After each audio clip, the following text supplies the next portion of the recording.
Hello everyone, I hope your day is starting off just great. As I introduce this video, have a look at the pic behind me shared by Jason in the I Choose Canada group. This is a place in New Brunswick called Bouctouche Dunes. I don't know if I said that correctly, Jason, but it sure looks amazing and I would love to visit one day. Thanks for posting it, Jason, and thanks to everyone else who's sharing their fantastic pictures of our great country in the I Choose Canada group. Just amazing. The headline and topic that we're going to discuss today is Canada saying no to the United States, no nuclear subs for us purchased from you, but saying yes to potentially Germany or South Korea to a massive increase in spending for our Navy. So let me ask you for your opinion here. The scope of the decision that we're making is to spend approximately $20 billion on 12 conventional submarines, attack patrol type submarines, as opposed to spending a lot more for fewer nuclear powered submarines manufactured in the United States. Let me know your opinion in the comment section. Should we be spending the money at all? And are we right to say no to the Americans and yes to either the Germans or South Koreans? But before you answer, let me give you a little bit of background information. Reported here on Defense News on August 28th, Canada shortlists German, South Korean yards for massive sub program. And the article goes on to say that Canadian Prime Minister Mark Carney will head to South Korea in late this October to visit Hanwha Ocean's facilities where they manufacture their submarines. He's already visited facilities in Germany, and they made him wear a safety hard hat on the visit. This was on August 26th this year. When he visited, let me see if I can say it here, the ThyssenKrupp Marine Systems submarine facility in Germany. Now, I did a video recently where I talked about the potential for Canada to switch from a contract that's signed with the United States, a company in the United States, for the F-35 fighter, to consider purchasing this, the Gripen, from Sweden. And just to give you an idea of the scope of these decisions, Canada has promised to spend 5% of its GDP on defense by 2035. And two of the biggest expenditures to get us to that level is a complete revamp of our Air Force and our Navy. One of the reasons that we're considering dropping the F-35 contract that we've made with an American company is because those would be manufactured in the US, whereas the company Saab from Sweden that builds the Gripen that you see behind me here has indicated that they would manufacture these things in Canada. Incidentally, I did a video on this exact topic, and in that video there were over 10,000 comments, and the feedback was overwhelmingly to ditch the F-35 and go with the Swedish Gripen. If you want to watch that video, if you haven't seen it yet, I will link it in the top right corner of the screen for you. And as outlined in this article on CBC, September 16th, just a couple of days ago, German or South Korean subs, Ottawa's pick will hinge on economic windfall. Spending on major military projects must boost economy, says Carney's Defense Procurement Secretary of State. And Mark Carney has said this himself. We're taking a page out of the United States playbook. The United States injects trillions of dollars into its own economy by building their own military. As the US government spends on its military, it's US companies, the United States military complex, that gets all the contracts, and they create jobs and growth in their own economy by doing this. Whereas up till recently, the majority of Canadian military spending was the Canadian government giving contracts to those very same US companies. A direct transfer of Canadian taxpayer money to the US economy. But that's not going to be the case anymore. Our Prime Minister has announced 4 things that will affect this. Number 1, a massive increase in military spending from under 2% up to 5% by 2035. Number 2, a deal with the European Union to participate in a $1.3 trillion military spending initiative. Number 3, the statement that any military project must boost the Canadian economy. And number 4, or I guess you could say number 3B, a complete change to the way the Canadian government does procurement, making it mandatory for any federal government procurement in this country to consider a Canadian source first, to be obligated to give that contract to a Canadian company as opposed to anyone else. And you'd be surprised to hear that, well, the federal government spends a lot of money But I'm not talking about healthcare, education, that kind of spending transfer to the provinces. That's not the spending I'm talking about. But construction projects, for example, if the federal government is going to pay for a section of highway to be built, well, they send the contract for that out for bid. And many times it'll be a US company or a Spanish company that gets the contract. That company will come here and construct the highway. The Canadian government will pay a foreign company to do this. But those days are gone.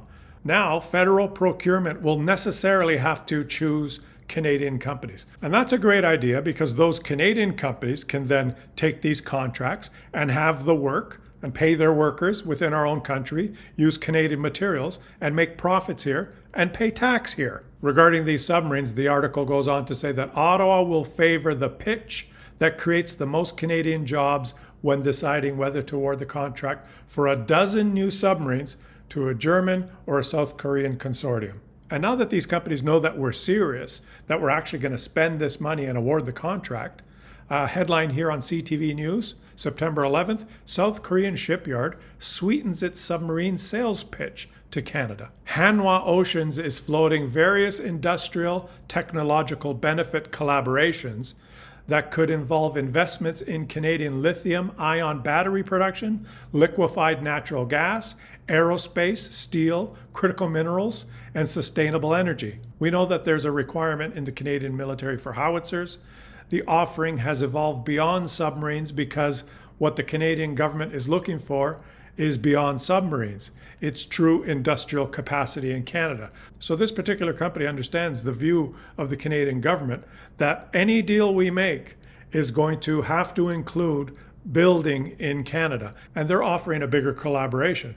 Don't discount the potential for an LNG deal between the Canadian government and the South Korean government. Remember that British Columbia just approved another massive LNG pipeline and terminal that should be built in the next couple of years here. So it's the Canadian government working with other countries, using these large purchases, these big contracts that we're willing to award now, to try and get the most in return. Reported here on Yahoo Finance on September 15th, just a couple of days ago, deal for new submarines should provide big opportunities for Canadian subcontractors. In the case of South Korea, that could mean agreements to purchase LNG from Canada. We know that Carney has said that he wants to diversify our customer base for LNG, Graham said.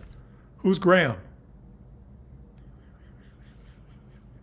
You know, these articles are so poorly written that I'm really not sure who Graham is, but they say Peter Graham has been fielding more and more calls from Canadian companies closely watching the race to replace the Navy's aging fleet of submarines, looking for a slice of the billions of dollars that are about to be put in play. I assume he is the head of KPMG Management Consulting Aerospace and Defense Team in Canada. I think that's who he is. I'm not really sure, but there's this guy named Graham. No one really knows who Graham is that says that they're going to spend a lot of money in Canada with respect to these submarine contracts.